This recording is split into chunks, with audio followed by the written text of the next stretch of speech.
Welcome to Nuanced Beauty. This podcast is intended to be a spot where my husband Bill and I will capture some complex thoughts and challenge us to hold to our opinions loosely so that we can see the beauty in others and the beauty in ourselves. I want to challenge us to dive deeper into those everyday topics and those sticky topics that we might shy away from, or we might bulldoze over others with our opinions. Because I think there's wisdom in this idea that if we all thought exactly the same, there would be no need for anyone else. So let's have a conversation and let's get nuanced.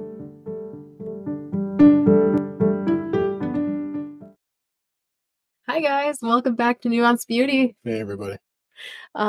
This week I was thinking on the topic, and this kind of ties back to how do you eat, how do you cook, except Not how do you eat, how do your kids eat? Because that might be different. right. So, well, yeah, that's Not to jump ahead to your bullet point 3. He's jumping ahead. It was a good segue. Yes.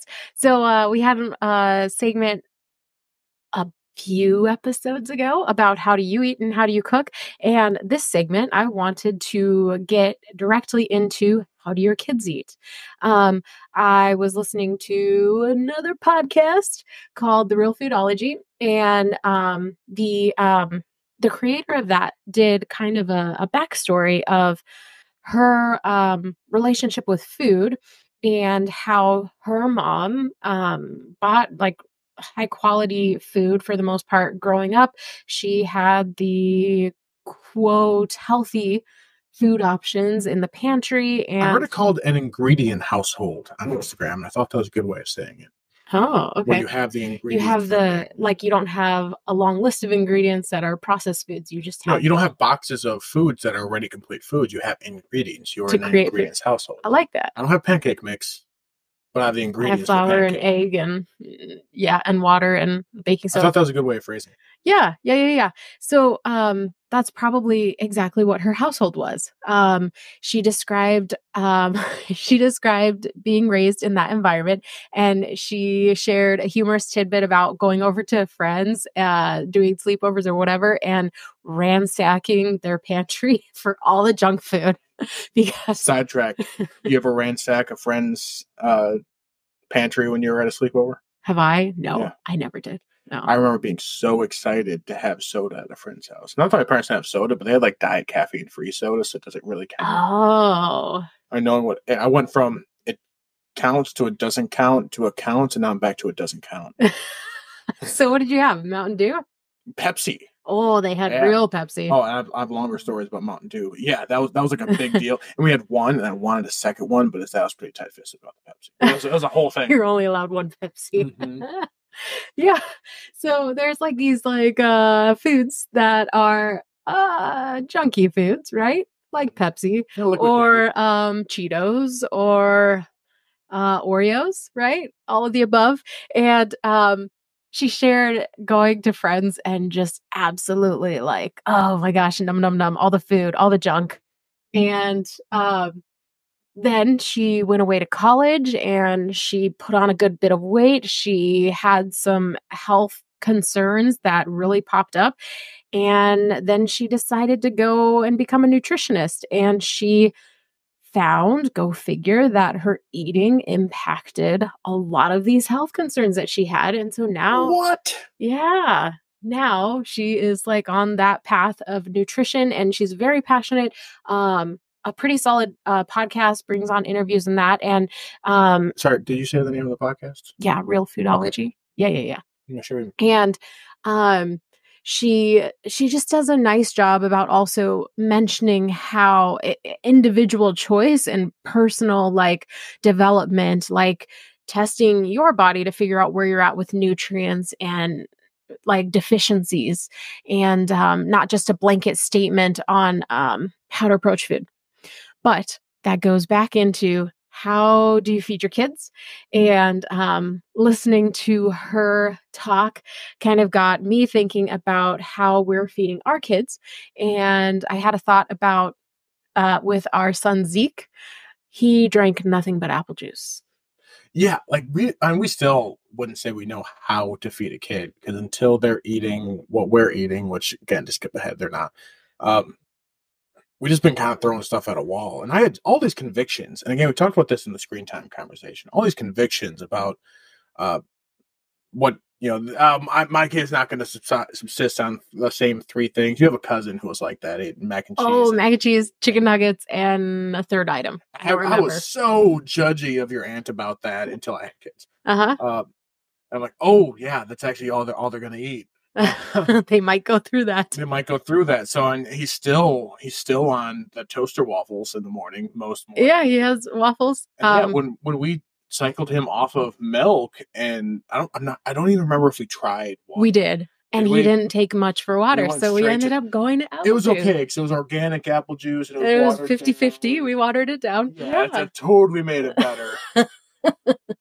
Right. Like, we had a wave of just doing apple juice. That was a big wave. And then one day we just gave him water and he drank it, and it's been fine ever since. Yeah. And now we never buy juices. Occasionally we have orange juice in the house, and occasionally if we have people over for a barbecue or something, we'll pick up some juice boxes. Mm-hmm. But even those juice boxes, I go with the Honest brand, which is terrible. They're really bad. Have you drank one of those? Yeah, they're not super sweet. They're legit just some fruit, and they're watered down, so they're not as sugary. Our kids into thinking that they're sweet, and they're not. Yeah, they think it's sweet. That said, our kid gets plenty of sugar, but I don't think he's ever had a Capri Sun. No, I don't think so. Or maybe once. Yeah. And he doesn't like pops, carbonated beverages. Nope. I let him have a sip of Coke at a birthday party, and he didn't like it. Yeah. Coke is an aggressive fizz, so I can see why. Yeah. But where were we going with that? We're talking about Zeke drinking nothing but apple juice, because we didn't know better. Because we had a season. Drink anything else, and we're like, he needs to be hydrated. So we're just there was and Louis C.K. has a great bit about this. If you're a stand-up comedy fan, he's like, you just have this intense, visceral, instinctual, just bleep and eat.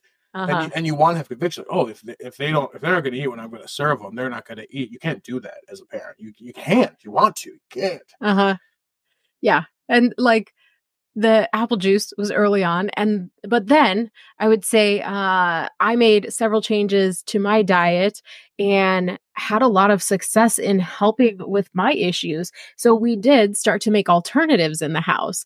And fast forward, 4-ish years. Zeke's now 6. He was a toddler when he was on the apple juice all the time, way too frequently.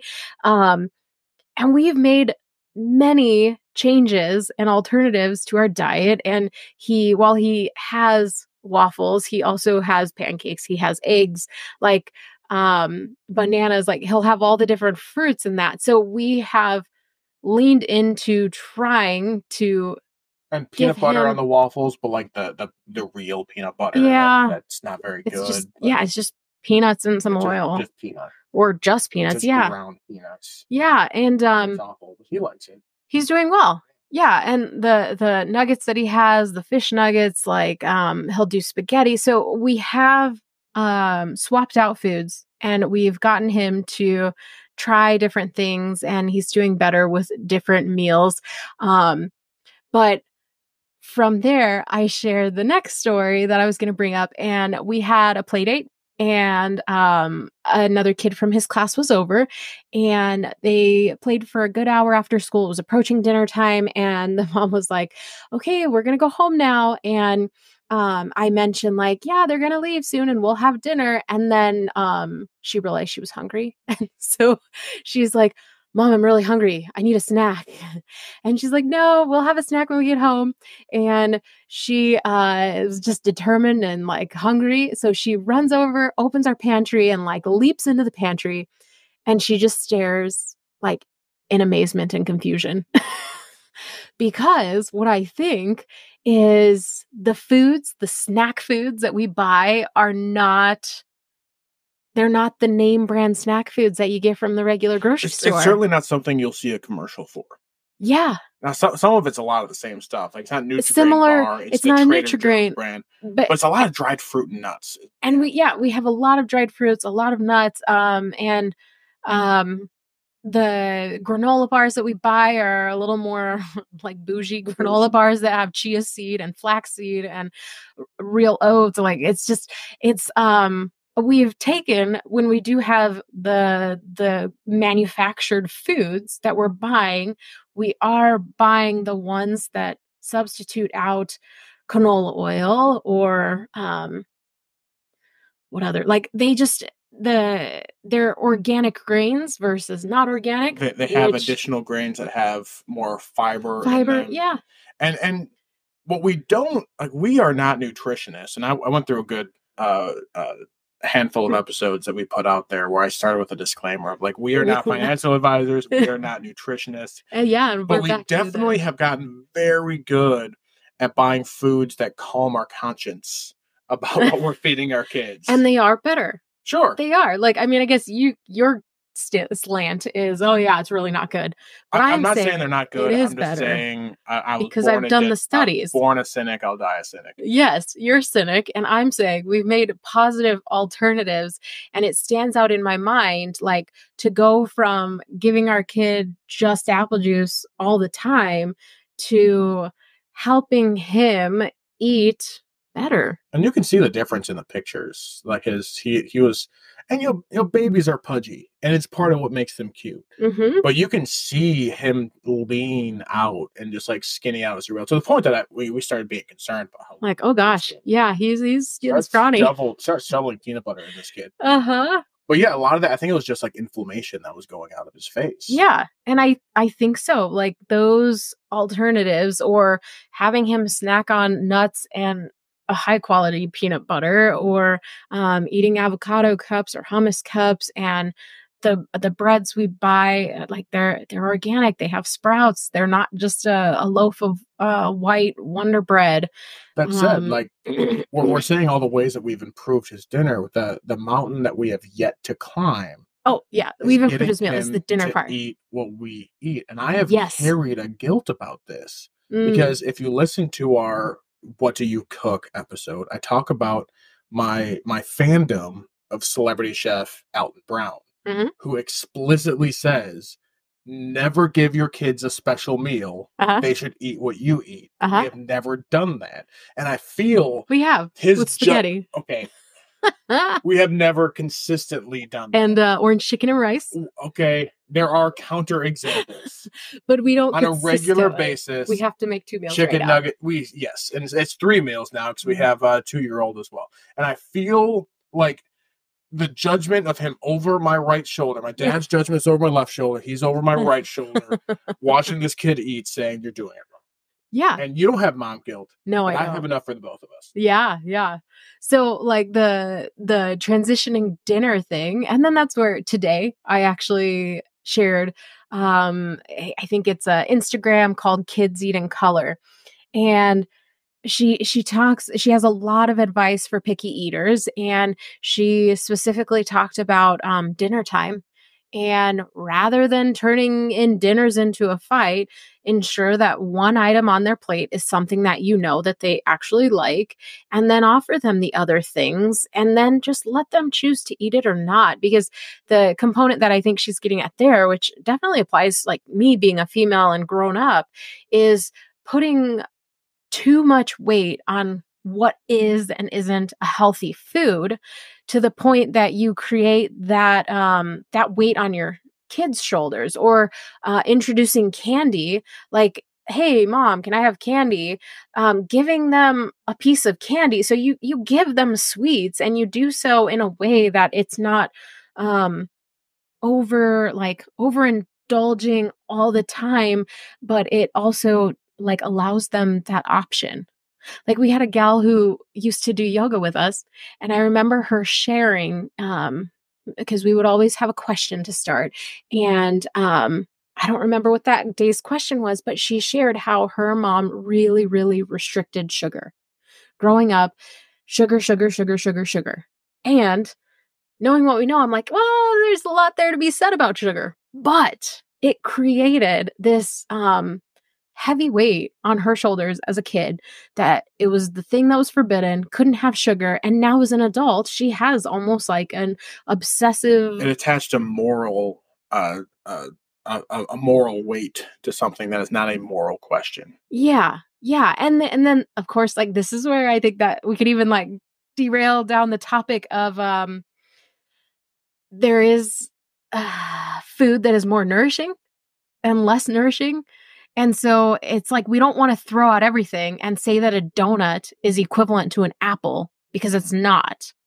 It has a different nutrient complex. Right. There is that which is good and that which is less good. These aren't capital M moral questions. Yes. There aren't capital So how do you, there's how things do that are we, healthy and things that are less healthy, and that is a true thing. Yeah. But you are not condemned to hell for eating sugar. And that's the point. That's the point I'm making. You aren't a bad person. You shouldn't feel personal shame for indulging. Right. There is. And that's where this gal went to the depth of. So as we have been on our own health journey and food modification and eating alternatives, or like making a recipe called a better brownie that has almond flour and it has 82% cocoa, or like the cocoa chocolate chips, like going for the dark chocolate chip, and just making these changes, or using coconut oil or ghee, which I'll say, avocado oil. The different oils do not change the final outcome. The different sugars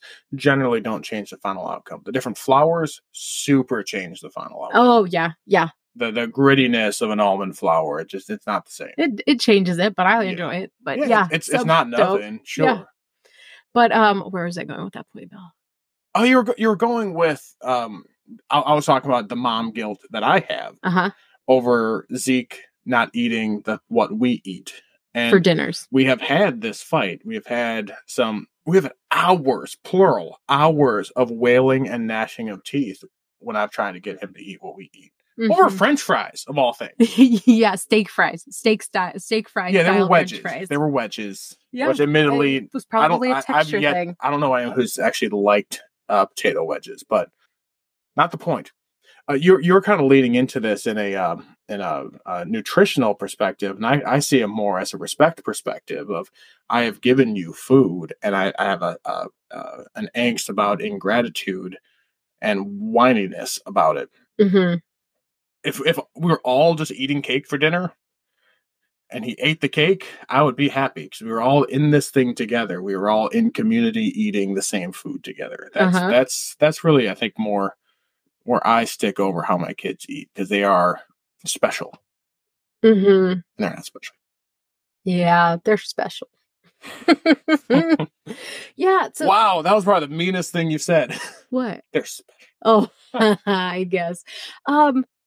Yeah, I guess there's that. Okay, so transitioning dinners, that has clearly been a thorn in our side. And please engage with our Instagram at nuanced_beauty and let us know that your kids don't eat the same thing as you either, because I will feel better knowing that it will help Bill.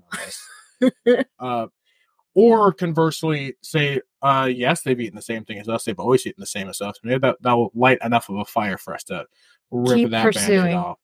Well, and we've yeah. Anyways, the dinner thing is a thing, and we've tried, and we're still making headway. Like that's still a work in progress. But we have made several changes to what we bring into the house, and it's been a slow process. Like I think one of the components that I was going to talk about how do you feed your kids is just the idea that eating well is expensive. And I would say that I totally would have made that statement 5 years ago. Like I would have just made that statement. Yeah, eating well is expensive. And I think that statement is just super nuanced. And I painfully was on the side of eating well is expensive. And now I see it as, I think that there is a challenge to learning how to cook. And if we were to compare the granola bar that I'm buying here versus this other brand of granola bar, yes, you are going to see a unit price difference. But if you can learn to cook and you buy 4-pound bag of sweet potatoes and you shred them yourself and add a little bit of salt, it doesn't have any preservatives in it that you're going to find in the freezer aisle. But then it's like there's a component of it doesn't come out with the right texture or whatever. But where am I going with that? Like actual produce and actual whole food ingredient fancy foods bougie organic versions of the exact same foods that are boxed foods, manufactured boxed foods, you're going to see a unit price increase. They have fancy organic bougie of everything, and they are organic. Like that's the component. So don't sell it short. It is better, but I'm saying if you're just looking at this from the perspective of cost, yes, it is more expensive to buy the exact same things with the organic label because the food was not treated. It is not gospel truth that it costs more to eat well. Right. Because you can buy a bag of potatoes on the cheap. Yeah. You could buy, if you are an ingredients household. Yeah. And you know how to work with those ingredients and buy things in bulk and cook things but it's a time. It's a time. Yeah. It's a time trade-off. And it's a learning and refining so it becomes like it has to become a value to you to put in the time to learn how to cook and to try different seasonings. To continue callbacking previous episodes, you had a whole episode about what do you value? About what do you value? Yeah. So it's not a thing of it's too expensive. It is false to say it is too expensive to eat healthy. What you are saying is it is not a high enough priority for me to do this. Yeah. Because it's not just, it is a component of money, but it's also all these other components that make it nuanced. And that is okay. It is okay to say, hey, I have too much going on in my life. Because since you've gone back to work, we have eaten less from scratch meals. Yeah. Because our priorities have shifted. Mm-hmm. And that is a true thing. And that is not a thing to be ashamed of. Mm-hmm. But it is the thing that it is. We are making a choice to eat more. We're still eating the bougie whatevers, and we can afford it because you're back to working. Because I'm working, yeah. So our grocery bill has gone up. No, it stayed the same. Well, it stayed the same. Sure. But it went up from years ago. Yes. And then the one other thing I would throw in there about it being too expensive is I think that if you go into your meal planning and you plan out all the same meals you've done before, like if you're trying to venture down this journey of swapping out foods for healthier foods or for organic options or for whole ingredients and making recipes and such, I think some of the costs that you see, it's because going to the grocery store, buying all the ingredients that were always bought, and then buying a couple new items versus actually fully substituting out that one item for another item. I used to work with a guy who was complaining about how he wasn't losing weight. And because he was eating salads. Mm-hmm. And what we had to explain to him was, well, you're still eating everything you're already eating. And then also adding a salad. Yes. And that does not a healthy diet make. That doesn't equate. It's the exact same thing. Of like, why is this so expensive? Well, you're not making a trade-off. You're making a both and.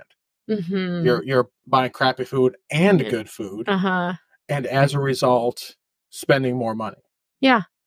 Yeah. There's a level of strategy to it. And it's just a learned, I don't want to call it a skill because that's way overselling it. But it's just a learned redefining of this. Yeah. Redefining of value, paradigm. Yeah. But yeah, I would say overall, like, how do you feed your kids? We are in the throes of kids, and Bill feels guilt. We started this whole like baby-led weaning thing that lasted an amount of time. Yeah, and Aaron does do better with a variety of foods. But it's challenging, guys. It is challenging. But I think that's the last component, is that I think it is worth the effort. But I also hope to not be blindsided to, just because I've gone down a path of doing a lot of research in health and wellness and diet and just learning, and really taking it to heart and seeing the value in it and seeing the changes for myself.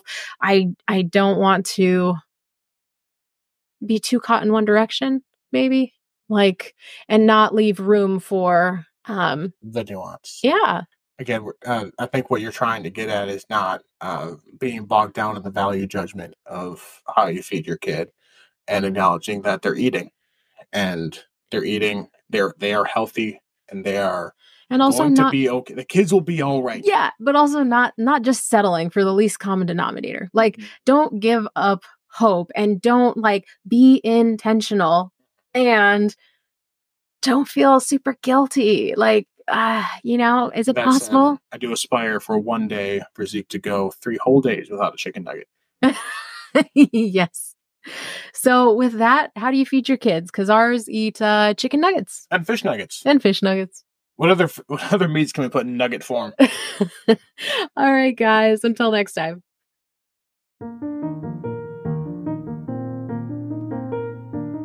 All right, this is the part of the podcast where we recommend a book for this week.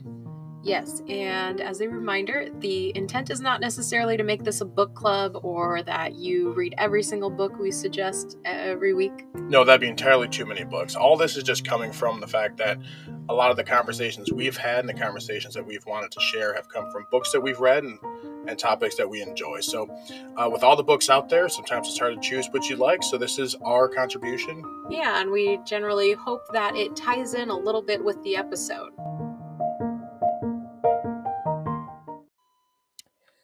All right, as we are back on the food topic, I could think of many books to recommend, and I wanted to start by mentioning that as I've read, I think one of the complaints that comes about in regards to eating, diet, nutrition, is that there's different information out there, and this idea that it contradicts or such. And so why even bother? Because one week it's this, and the next week it's that. And I think I think that of the books that I've read, I actually don't find them to be super contradictory. I think that they tend to hold to some similar foundations, and then they go from there. And that's obviously not noting, right, if you're going to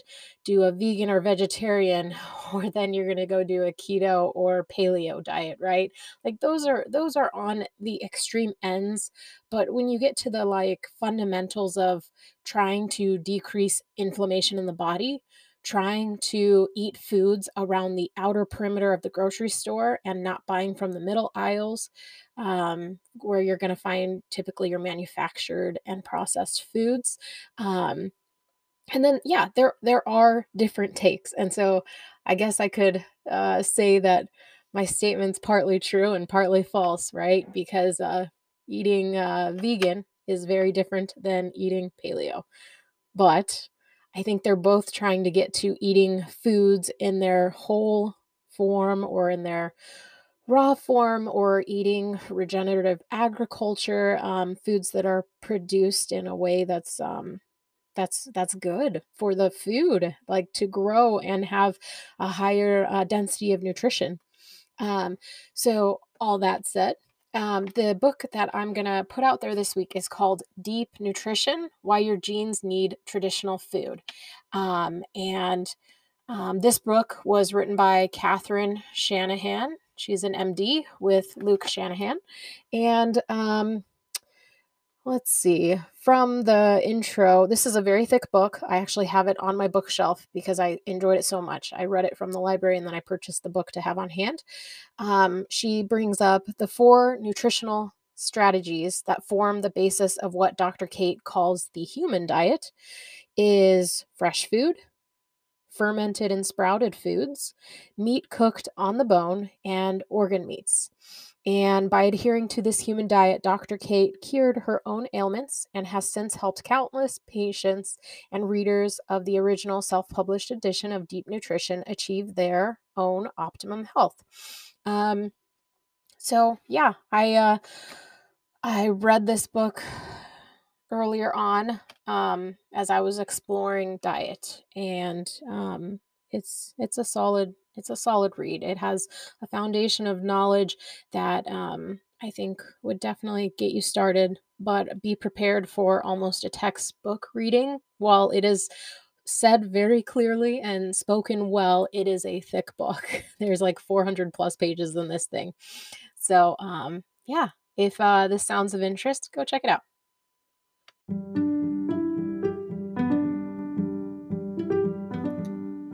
Thanks for listening to today's episode. If you aren't already following us, please follow us on your Spotify or Apple Podcast account.